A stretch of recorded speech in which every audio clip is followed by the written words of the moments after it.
Hi, everyone. I'm Diana Sebsta, Director of Bereavement for the Joseph T. Quinlan Bereavement Center and Karen Ann Quinlan Hospice. And I want to welcome you to Grief Matters, conversations about life and death. No subject is off limits and no topic is taboo. I want to invite you to send in your questions about anything end of life, dying, death, and grief. Today, let's talk about COVID and how it's impacting anticipatory grief and bereavement. And let's break it down into three parts. We're going to talk about anticipatory grief, bereavement, and then the complications of COVID due to following the protocols, the CDC guidelines, and how it affects us in bereavement. So first, let's start with anticipatory grief. The definition of anticipatory grief is actually feeling feelings of bereavement as if the person had passed, but they are still with us. We see the disease process, we see how it's affecting our loved ones, and it's starting to become a reality to us that we may possibly lose them and that they're going to be gone soon. And we start thinking about how we're going to survive without them. That's all anticipatory grief feelings. And in terms of COVID, that happens a lot, especially when our loved one is hospitalized. In this current environment, we can't visit them when they are in the hospital, and sometimes we can't even talk to them on the phone. So that leaves us feeling a lack of control. We're out of control with this. We feel helpless, perhaps guilty, anxious because we don't know what's going on. We're not there. We can't advocate for them, perhaps angry, and even regretful. All of these because we want to be with our loved one and we can't. We literally cannot do that. So then in bereavement, once our loved one has passed, that can complicate it even further because we couldn't be with them when they passed. We couldn't hold their hand. We couldn't be in the room with them or sit bedside with them. We worry about whether they died alone or whether somebody was with them. We may even have anger at ourselves, our loved one, the medical community, God. We might have guilt about the whole situation. Perhaps we had symptoms of COVID and then our loved one got sick. So we feel we made them sick and they died. And we also have that loss of ritual taken away from us. We don't get to have the traditional funerals. So a lot of people are making choices to have either just short funerals with just immediate family, or choosing to have a loved one cremated and waiting until they can have a memorial with all of the family. So a lot of times those rituals, having a memorial service, a funeral service, those are things that we can do to provide us closure or to help us accept what happened with our loved one. And that's taken away from us. And then we have the complications due to the protocols that are we have to follow the guidelines that the state, the nation is trying to follow.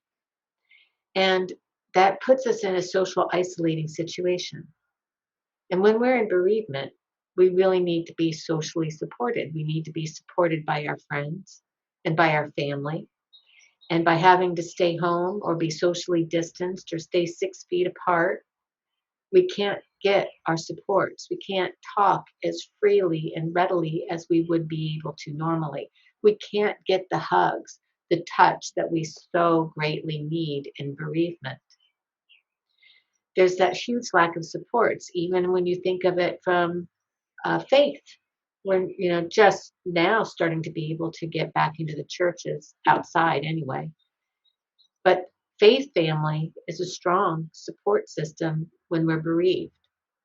I know a lot of people are in the AA community, and that is a tremendously huge support system. And that's being taken away because they don't get to do the face-to-face meetings like they normally do right now. And also, we become further traumatized in a way through vicariously traumatized, I would want to say, because of everything that we see on the news and we hear on the radio and we read in the newspapers, and we're getting conflicting information. So sometimes we might get information that makes us feel hopeful, and then we get information the next day that puts us right back down. And that just serves to exacerbate that emotional roller coaster that we already feel in grief.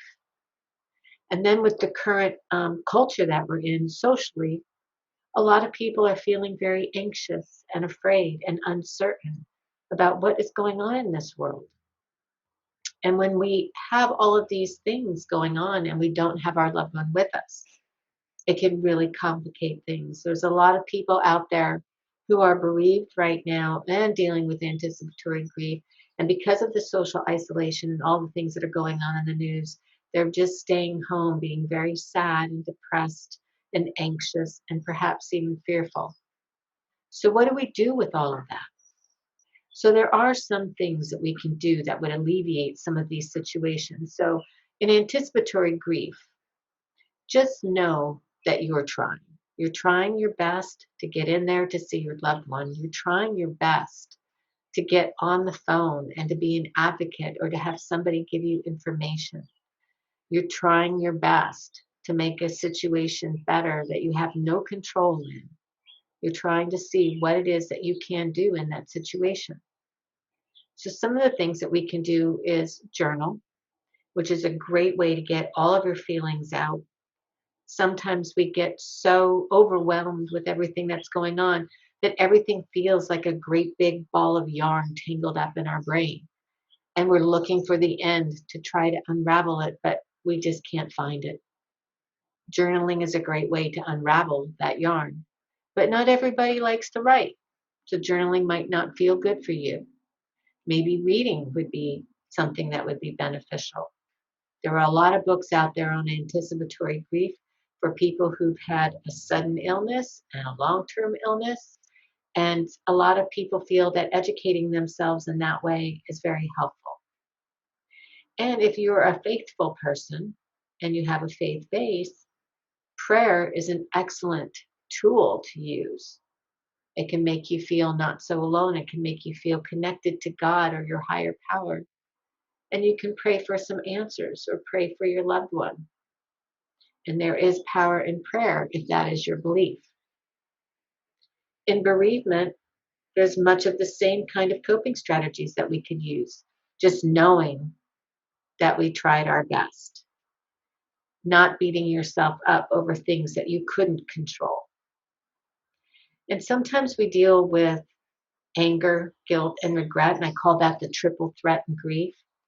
And it affects most people, most everybody who's had a loss. And I think it's part of our normal grief process because we want to go back and do a retrospective accounting of everything that went on while we were in survival mode during this time where our loved one was sick and then dying and then the death.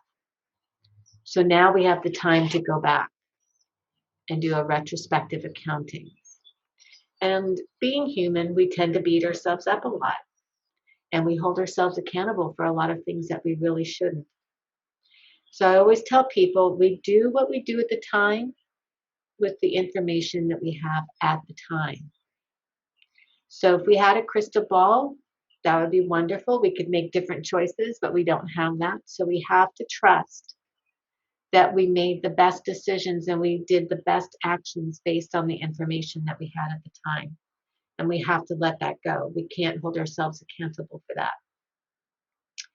We can also do the journaling, which is a great way, again, to get all those inside feelings out, especially if we don't have that support system. Reading, again, we have a tremendous library here at the Bereavement Center that has all sorts of anticipatory grief and bereavement books and on all different specialized topics. So some people find that helpful. Feel free to contact us at the Bereavement Center, and I can also give you some recommendations so you can order it straight from Amazon. And praying too is a great thing to do. It's a great way to feel like you have control of the situation, that there's somebody higher than us that has control, is taking the wheel, and we don't have to belabor it, and punish ourselves over things that we had no control over. An excellent book that I like to refer to is called Jesus Calling, and it's a daily reading. It is biblically based, but it's written in a very spiritual way. And it's done in such a way that each day seems to speak to you. So a lot of people find daily readings very helpful. And creating some kind of a ritual, since that ritual was taken away from you in terms of having maybe the funeral that you wanted or a memorial that you wanted right now. What you could do is make plans for a memorial in the future. Remotely, on the phone or via Zoom, get with family and friends and make a plan for that. And that can unite you and kind of make you feel like you're together in that type of a situation. You can go visit the cemetery if your loved one was buried. A lot of people find peace and comfort just visiting there at the site. And a lot of people choose to make a special place at home that's surrounded with pictures or mementos that represented their loved one, and they feel connected there. There's a theory called continuing or connecting bonds, and that's wherever we use something like a linking object, which is a picture, a memento, a piece of jewelry, um, perfume, a clothing item, that when we have that, it connects us to that loved one. Dr. Niemeyer came up with that theory of connecting or continuing bonds, and he proposes that we continue a relationship with our loved ones. Even though they're not here in the physical world, we do carry that relationship with them on in the spirit world. So if you're of that belief, that is something that may bring you comfort. Now, strategies that we could use for these complicating factors is I say just let's get creative. So Zoom is awesome. Listening to these podcasts are awesome. Social media is a wonderful tool to connect with people 24/7, basically. A lot of times, people in bereavement, their tough times is at nighttime. And I believe it's because we feel more socially isolated at that time. During the day, we know if we have a problem, we could pretty much pick up the phone and call whoever we need. But at night, we're also very aware that they might be sleeping and have their own issues, and we don't want to magnify that by calling them and waking them up in the middle of the night. So we tend to suffer in silence throughout the night by ourselves. And social media is a great tool to get on there because you can have anybody on any particular platform that you're a part of, and somebody's probably going to be awake and posting at that time. It's a great way to ask questions and get support and talk about the challenges that you're facing with each other. And there are a lot of COVID support groups online right now. And there's a lot of COVID support groups here locally. Um, just contact us and I can tell you all of the, because there's so many, so I can, and, tell you about specific COVID support groups. But even our support groups are general loss support groups, and it's open to the community. So right now it's all via Zoom, so it doesn't even matter where you are. You can attend any of them. So I encourage you to do that. We have the distance counseling. So we're starting to do face-to-face now with restrictions, of course, but a lot of people still feel more comfortable doing the distance counseling, and we can do that over the phone or Zoom, Google Duo, whatever's comfortable for you. But you don't have to do it alone. So that's the point. You can do Zoom support groups, individual counseling, distance-wise, and social media. So there's a lot of options out there. And I encourage you to get creative so that you can help yourself dealing with anticipatory grief or bereavement during this time of pandemic with the coronavirus. Okay, so thanks for joining in, and I look forward to talking with you soon.